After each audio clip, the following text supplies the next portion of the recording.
Law number 27. Make people come to you.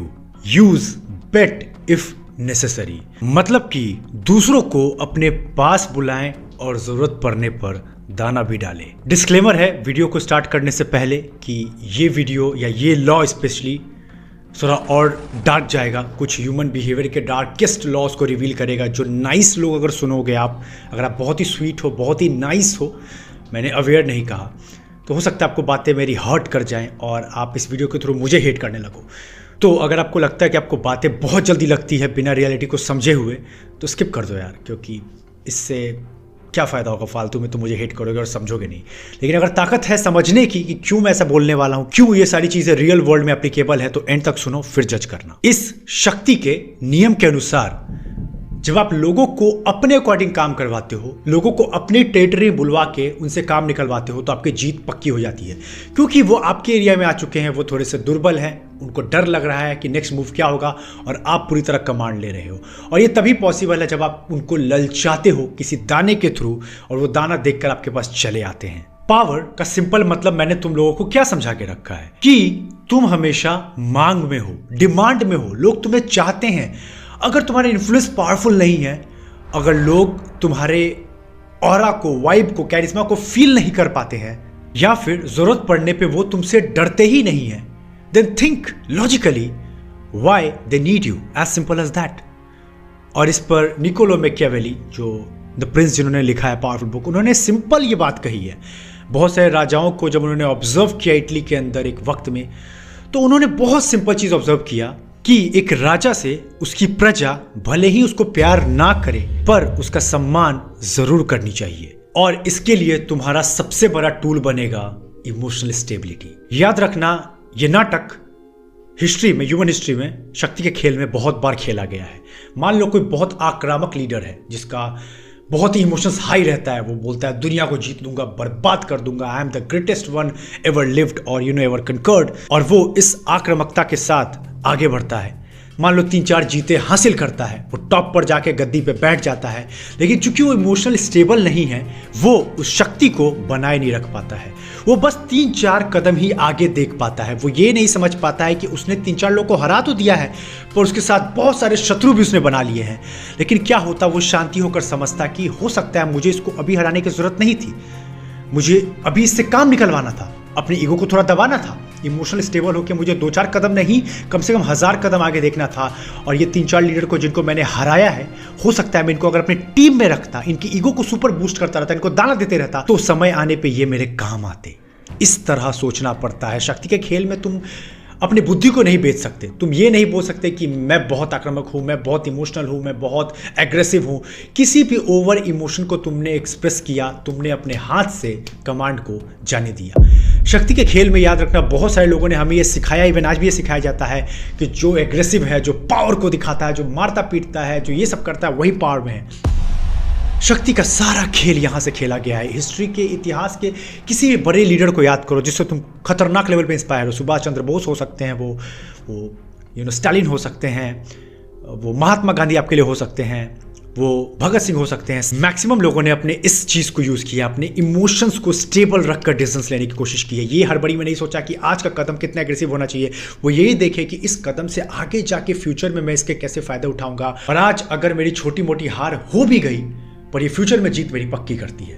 और इस तरह तुम इमोशनल स्टेबल रह के एक बड़ा पिक्चर देख पाते हो, जिस पर एक जर्मन स्टेटमैन है और डिप्लोमेट रहे हैं, बिस्मार्क रहे हैं, जिन्होंने एक बहुत पावरफुल लाइन इसके ऊपर कहा है, जो कि तुम रिलेट कर पाओगे, कि जब मुझे किसी हिरन का शिकार करना होता है तो मैं उसके आगे दाना डालता हूं, लेकिन जब पहला हिरन उस दाने को सूंघता सूंघता उस दाने के पास आता है, उसको खाने की कोशिश करता है या खा रहा होता है, तो मैं उसको गोली नहीं मारता हूं। मैं इंतजार करता हूं जब तक उस हिरन के पीछे बहुत सारा झुंड उसके पीछे नहीं चलकर आता, और सही वक्त इंतजार करते ही अटैक। अब यहां तक जो मैंने समझाया, उस चीज को समझने के लिए तुम 10 सेकंड के लिए अपनी आंखें बंद कर सकते हो। सोचो मैंने कितनी डीप बात तुम्हें समझाई है। इमोशनल स्टेबिलिटी, कोई भी सिचुएशन इधर की उधर हो गई, मेरा ब्रेन बिल्कुल शांत बैठा है, कोई भी चीज मुझे हिला नहीं सकती है। और इमोशनल स्टेबिलिटी होने का मतलब क्या, बहुत तो कंफ्यूज हो जाते हैं। हमारे यहाँ इमोशन होने का या इमोशनल होने का मतलब जनरल माना जाता है कि कोई बहुत इमोशनल है, जैसे कि आपने लाइन सुना होगा मूवीज़ के अंदर, तो बहुत इमोशनल है यार, तो लोग जो समझते हैं कि बहुत रोने वाला लड़का है। इमोशन का मतलब रोना नहीं होता। इमोशंस का मतलब आपके कोई भी ऐसे एक्सप्रेशन जिसमें कॉन्शियसनेस बिल्कुल लैक कर रही है, उसको बोलते हैं ओवर इमोशन। इमोशन होने का मतलब सिर्फ रोना नहीं होता। इमोशन होने का मतलब आप बहुत अगर गुस्सा दिखाते हैं, आप बहुत ज़्यादा एक्साइटेड हो जाते हैं, आप हद से ज़्यादा हर वक्त खुश रहते हैं, आप बहुत ज़्यादा टेंशन लेने लगते हैं, कोई भी ऐसा फियर जो आपको बैलेंस नहीं रखता, जो आपको न्यूट्रल नहीं रखता। नेचर का एक नियम होता है टू बी इन इक्विलिब्रियम, सब कुछ बैलेंस रहना चाहिए, order and chaos and everything. अगर आप इस बैलेंस को तोड़ते हैं तो आप इमोशनल हैं, मतलब अपने मूड पे आपका कंट्रोल नहीं। आप कभी बहुत ज़ोर से हंसने लगते हैं, कभी कभी बहुत ज़ोर से चिल्लाने लगते हैं, कभी आप बहुत ज़ोर से रोने लगते हैं। आपका अपने इमोशंस के ऊपर कंट्रोल नहीं है, और इसी को बोला जाता है इमोशनल कंट्रोल करना, अपने स्टेबल रहना। अब मान लो ये आपने गलती अपने बिजनेस में कर दी, अपने जॉब में कर दी, अपने रिलेशन में कर दी। आप हर वक्त शाम में आते हो, आप सामने वाले आपके जो पार्टनर उसको आप समझते नहीं, उसके दुख दर्द को आप आके बस चिल्लाने लगते हो, मैं कितना काम करता हूँ, तुम मुझे समझती नहीं हो, तुम ये हो वो हो, और इससे आपके रिलेशन खराब हो जाते हैं क्योंकि आप स्टेबल नहीं हो। आप सामने वाले की पिक्चर को नहीं देख पा रहे हो सकता है वो लड़की बहुत स्ट्रगल कर रही है। सबके स्ट्रगल का मतलब पैसा कमाना नहीं होता है। कोई इमोशनली स्ट्रगल कर रहा होता है, कोई मेंटली कर रहा होता है, कोई फाइनेंशियली कर रहा होता है, कोई पर्सनल लेवल पे कर रहा हो। तो हमें ये समझना पड़ता है कि हर किसी का स्ट्रगल लेवल अपने लेवल पे बिल्कुल अलग है, और हमें ये समझना पड़ेगा। इस चीज़ को एक बहुत ही सिंपल एग्जाम्पल से समझो कि कैसे तुम अगर इमोशनल स्टेबल रहोगे तो तुम अपने काम में एक्सेल कर सकते हो। मान लो तुम्हारा किसी सेल्स में जॉब लगता है, वहाँ पे 2 लाख रुपए की सैलरी मिल रही है, प्लस पर सेल पे एक कमीशन, मतलब एक प्रोडक्ट बेचने का तुम्हें कमीशन भी मिलेगा। तो मान लो तुम कंपनी को ज्वाइन करते हो, वहाँ के कल्चर में तुम नोटिस करते हो कि इंप्लॉयज बहुत इमोशनल है, एक दूसरे से बहुत लड़ते हैं, एग्रेशन बहुत दिखाते हैं, कभी कभी एक्साइटेड बहुत हो जाते हैं, काम कम करते हैं और एक्साइटेड ज़्यादा रहते हैं। बॉस भी बहुत इमोशनल है, जैसे तैसे कंपनी चल रही है, पर तुम यहाँ पे इमोशनल स्टेबल हो, तुम यहाँ पे ग्रोथ लेने आए हो, तो तुम यहाँ पे कैसे स्मार्टली खेलोगे, सोच कर देखो। मान लो तुम्हारे बॉस का एक सपना है बहुत बढ़िया प्रोडक्ट लॉन्च करने का, एक मैट्रेस कंपनी है, बहुत बढ़िया प्रोडक्ट लॉन्च करना चाहते हो, और तुम्हारा बॉस बहुत अच्छा मैट्रेस प्रोडक्ट लॉन्च करना चाहता है, उस पर वो 5 साल से काम कर रहा है, बहुत डीप लेवल पे काम चल रहा है, और अब लास्ट 1 मंथ बचा है प्रोडक्ट लॉन्च होने में। सारे एम्प्लॉयज बहुत एक्साइटेड हैं, इमोशनल है, जैसा स्टेबल होकर नई चीज़ों को देखने ओवर एक्साइटेड हो रखे हैं, और सडनली लॉन्च होने के प्रोडक्ट के लॉन्च होने के 1 महीने पहले वो डेटा लीक हो जाता है। कॉम्पिटिटर्स के हाथ बहुत सारा डेटा लग जाता है कि मैट्रेस कंपनी कैसे काम कर रही है, कैसे ये लोग इतना अच्छा प्रोडक्ट बना रहे हैं, हम भी ऐसा कर सकते हैं। और जो ये बॉस का सपना होता है वो बहुत लोग चोरी कर लेते हैं मार्केट के अंदर, और बॉस को लगभग हार्ट अटैक आने वाला है।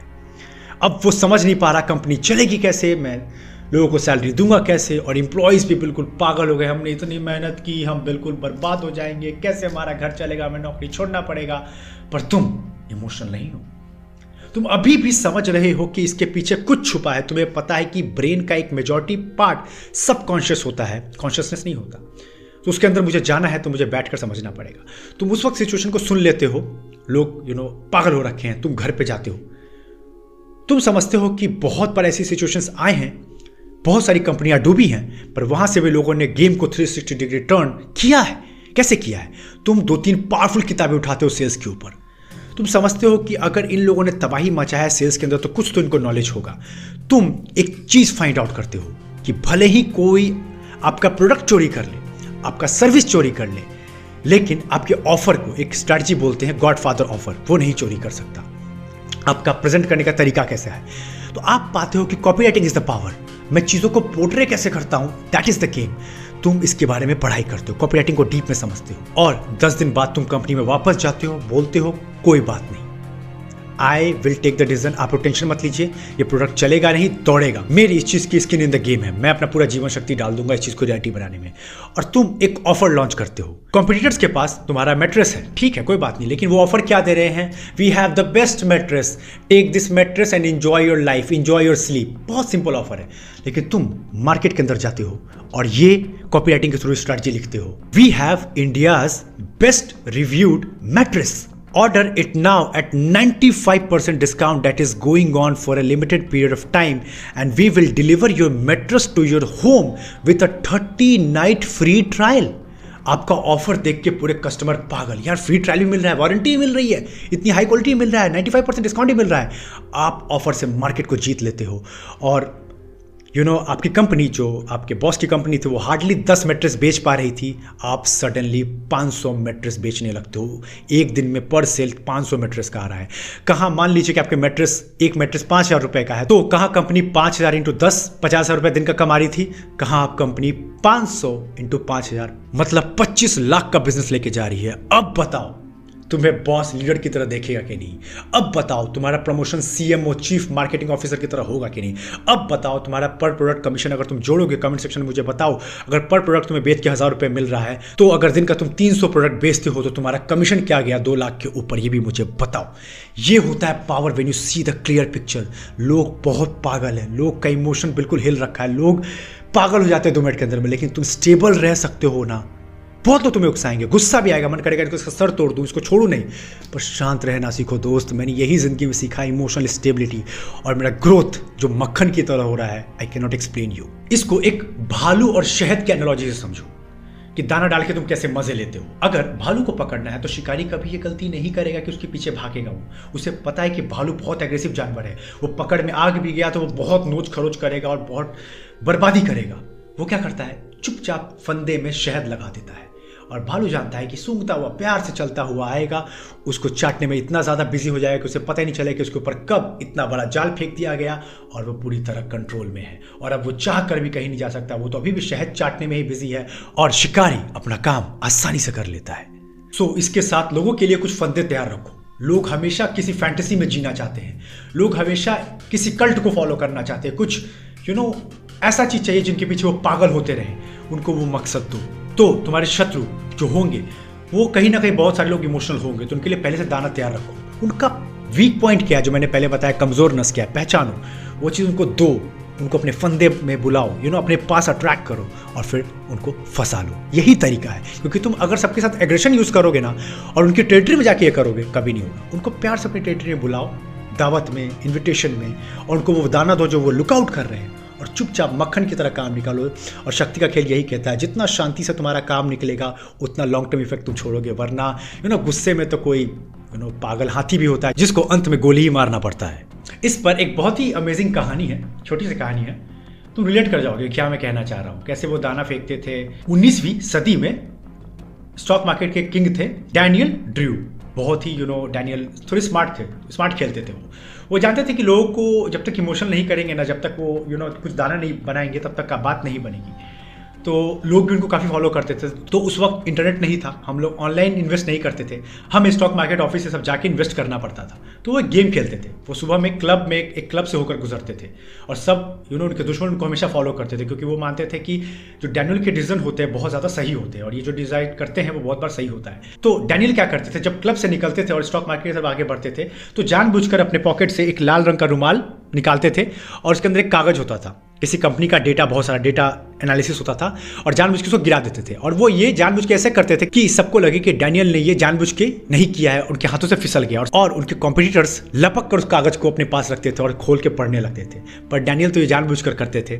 तो उस कागज में किसी कंपनी का ब्यौरा रिपोर्ट होता था कि किसमें इन्वेस्ट करना है, नहीं करना। लोग वो देख के बहुत सारा पैसा उसमें डालने निकालने लगते थे, और डैनियल इस तरह चीज़ों को कंट्रोल करते थे। मतलब कहने का मतलब है कि जानबूझ के कुछ दाना फेंकते थे, लोग वहाँ फंस जाते थे, और अपने अकॉर्डिंग वो स्टॉक मार्केट प्राइस को या स्टॉक मार्केट को ऊपर नीचे कर देते थे। और इस तरह जब कॉम्पिटिटर्स धड़ल्ले से खरीदने बेचने लगते थे शेयर, वो डैनियल के हाथों के खिलौने बन जाते थे। तो तुम्हें इंश्योर ये भी करना है कि तुम्हारा जो दाना है वो बहुत मीठा होना चाहिए। लोग को मीठी चीज़ें बहुत लुभावनी लगती है, अट्रैक्टिव लगती है। और मैं इसके साथ फिर तुमको एक चीज़ याद दिलाना चाहूँगा, जो रियलिटी चेक है, मानो ना मानो, हेट करो, मुझे कोई फर्क नहीं पड़ता, रियलिटी तो मैं बोलूँगा दैट दुनिया मतलबी तो है। मैं स्वीट हूँ, मुझे पता है, मैं ये भी मानता हूँ दुनिया अच्छी जगह भी है, ये मना नहीं कर रहा हूँ, पर दुनिया एक मतलबी जगह भी है। लोग कभी कभी अपनी मोरालिटी को भी बेच आते हैं, अपने एथिक्स को भी बेच आते हैं। सो इस चीज़ को समझो कि लोग को तुम्हें अपने ऊपर डिपेंड करना सीखना ही पड़ेगा। लोगों के लिए तुम दाने तैयार करने ही पड़ेंगे। अगर तुम एक नाइस वर्ल्ड में, लाला वर्ल्ड में जी रहे हो कि नहीं सब कुछ अच्छा होता है, तो ठीक है, तुम जियो, कोई गलत बात नहीं है। लेकिन रियलिटी चेक में हो, कुछ बिजनेस बनाना चाहते हो, रियलिटी चेक को जानना चाहते हो, ह्यूमन बिहेवियर के डार्केस्ट पार्ट को रिवील करना या समझ सकते हो, तब तुम्हें समझना पड़ेगा शक्ति का मतलब लोग तुम पे डिपेंड हो। सिंपल, क्योंकि लोग डिपेंड नहीं होंगे, वो तुम्हारी चाहत नहीं रखेंगे, वो तुम्हारी चाहत नहीं रखेंगे, तुम्हारा काम नहीं बनेगा। As simple as that. तो लोगों को तुम डिपेंड कैसे करोगे? एक मीठा दाना तैयार करके, क्योंकि फिर लोगों का तुम्हारे बिना काम चल नहीं पाएगा, वो हर वक्त तुम्हें ढूंढेंगे। और इससे तुम शक्ति के खेल में ऊपर पहुंचते चले जाओगे। तो बहुत डीप बातें हैं, अगर तुम अभी तक समझे हो, मुझे हेट नहीं कर रहे हो, रियलिटी चेक को समझने की ताकत रख पा रहे हो कि हाँ रियल वर्ल्ड तो ऐसे ही काम करता है, बाकी क्या दुनिया में हो रहा है वो स्वर्ग में होता होगा, कोई हेवन में चीज़ें होती होंगी, ठीक है, बट रियल ब्रूटल वर्ल्ड के अंदर, धरती के अंदर ये रियलिटी चीज़ें होती हैं। अच्छे लोग बहुत सारे हैं, मान लो 70% अच्छे लोग हैं तो 30% बहुत एविल्स भी हैं। और तुम जब ग्रो करोगे, पावर पे अगर बैठना चाहते हो, थ्रोन पे जाना चाहते हो, then you have to deal with this people and you have to get the reality check. जैसे मुझे भी नहीं लगता था पहले, पर मैंने जब इन चीज़ों को समझा तो मैं देख पा रहा हूँ ग्रोथ कितना आसान बन जाता है।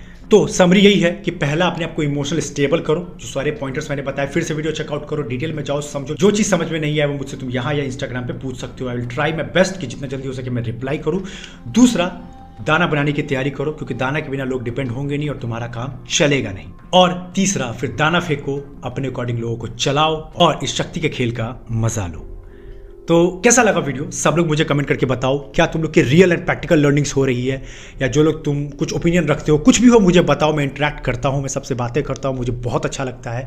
So let me know what are your thoughts and opinions, या फिर क्या सीखने को मिला है। और इसके थ्रू ये भी पता चलता है कि क्या रियल ट्रांसफॉर्मेशन हो भी रही है, क्योंकि it's all about real dark human behaviour. ये लॉ सारे ह्यूमन के डार्केस्ट बिहेवियर को रिवील करते हैं। तो तुम मुझे ये ज़रूर बताओ, और कोई बढ़िया टॉपिक है आपके सजेशन में तो भी मुझे रिकमेंड करना। अगर अच्छा हुआ तो मैं और मेरी टीम उस पर ज़रूर वीडियो बनाएंगे आपके लिए। और जैसा कि मैं देख पा रहा हूँ बहुत लोग प्यार दे रहे हो, 48 लॉज ऑफ पावर को बहुत लोग पसंद कर रहे हो, तो शेयर भी करो। मैं चाहता हूँ इंडिया लेवल पे एक चेंज आए। अभी तक 27 लॉ बन गए, मतलब जो इंसान, मान लो इमेजिन करो, फर्स्ट लॉ से 27 पे देखता हुआ चला जाएगा, वो बंदा अपने आप को पहचान नहीं पाएगा फॉर श्योर कि मैं क्या बन गया। एक अपने इस 5-6 घंटे की वीडियो सीरीज़ में तुम भी चाहो तो रिवाइज कर सकते हो। एंड मैंने भी रैंडमली 1-2 वीडियो उठाकर देखा, मैं खुद इंस्पायर हो गया कि वहाँ कितनी डीप बातें हैं। मेरा भी बहुत माइंड फिर से क्लियर हो गया। तो ये करना, शेयर करो, सब लोग की हेल्प करो, व्हाट्सएप या टेलीग्राम जहाँ भी करते हो। और नए सब्सक्राइबर हो, नए कोई देख रहे हो तो सब्सक्राइब तभी करना, मैं फोर्स नहीं करूँगा। जब तुम्हें लगता है कि वीडियो तुम्हारे वर्थ है, मतलब तुम्हारा टाइम यहाँ सही यूटिलाइज हो रहा है चैनल के ऊपर, तभी सब्सक्राइब करना, वरना कोई फोर्स नहीं है। वीडियो देखो और जाओ। चलो फिर मिलते हैं लॉ नंबर 28 के साथ, तब तक हैव अ ग्रेट टाइम।